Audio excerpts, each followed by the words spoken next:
আমরা বলেছিলাম দেশের বিভিন্ন জায়গায় বিভিন্ন মিল কলকারখানা বন্ধ হয়ে গিয়েছে। এই মিল কলকারখানাগুলো বন্ধ হয়ে যাওয়ার কারণে বহু মানুষ বেকার হয়ে গিয়েছে, বহু যুবক বেকার হয়ে গিয়েছে।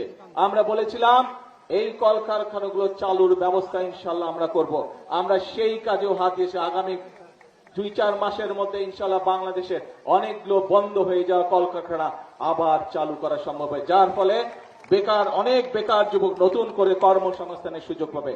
শুধু তাই নয়, আমরা বিভিন্ন শিল্প উদ্যোক্তা যারা আছে তাদেরকে আমরা ডেকেছি, তাদের সাথে কথা বলছি, তাদের বিভিন্ন অসুবিধা যেগুলো আছে সেগুলো আমরা সরকারের পক্ষ থেকে সমাধানের চেষ্টা করছি, যাতে করে তারা নতুন নতুন শিল্প কারখানা তৈরি করে এবং যাতে করে এই দেশের যারা তরুণ যুবক আছে কর্মসংস্থান, যাদের কর্মসংস্থান নেই, যারা বেকার হয়েছে তারা যাতে কর্মসংস্থানের সুযোগ পায়, সেই কাজও আমরা শুরু করেছি।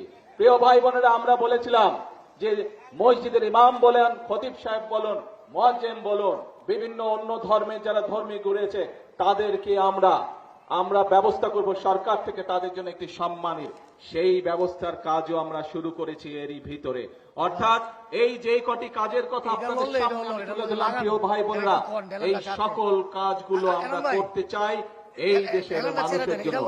এবং আমরা যে জবান মানুষকে দিয়েছি, যে প্রতিশ্রুতি দিয়েছি, আমরা যতদিন বাংলাদেশের মানুষের সমর্থন থাকবে, যে পর্যন্ত বিএনপি সরকার পরিচালনার দায়িত্বে থাকবে, আমরা আমাদের প্রতিশ্রুতি, জনগণকে দেওয়ার প্রতিশ্রুতি আমরা চেষ্টা করবো ইনশাআল্লাহ অক্ষরে অক্ষরে পালন করার জন্য।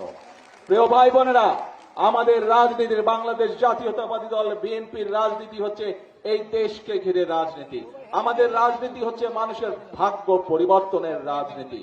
আজকে আপনাদের সামনে যে কয়টি পরিকল্পনার কথা আমি তুলে ধরলাম সংক্ষেপে, এই কয়টি পরিকল্পনা যদি আমরা সফল করতে পারি, এই কয়টি পরিকল্পনা যদি আমরা বাস্তবায়ন করতে পারি, তাহলে বাংলাদেশের খেটে খাওয়া মানুষ যারা আছে, বাংলাদেশের সমগ্র জনসংখ্যার বেশ কোটি জনসংখ্যার প্রায় 70% মানুষ গ্রাম অঞ্চলে বা উপজেলা বা জেলা পর্যায়ে বাস করে।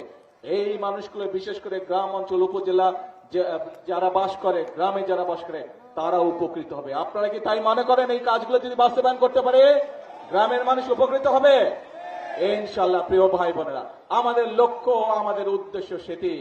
এখন প্রিয় ভাই বোনেরা, এই যে খাল, আজকে এই খাল খনন যদি আমাদেরকে পুনর্খনন করতে হয়, এই খালে যদি আমাদেরকে পানি নিয়ে আসতে হয়, তাহলে আপনাদের সরকার তো আছেই, কিন্তু পাশাপাশি এলাকার মানুষ যারা আছেন, এলাকার তরুণ সমাজ যারা আছেন, আপনাদেরকে আমাদের সাথে হাত লাগাতে হবে।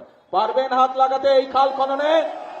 আপনাদের সকলকে। কারণ এই দেশটা এই দেশের জনগণের, এই দেশের মালিক এই দেশের জনগণ। এই দেশের মালিক যেহেতু এই দেশের জনগণ, এবং বিএনপি যেহেতু এই দেশের জনগণের জন্য রাজনীতি করে, আমাদের প্রত্যেকটি কর্মসূচি হবে মানুষের জন্য। আমাদের প্রত্যেকটি কর্মসূচির বাস্তবায়ন হবে মানুষের ভাগ্য পরিবর্তনের জন্য।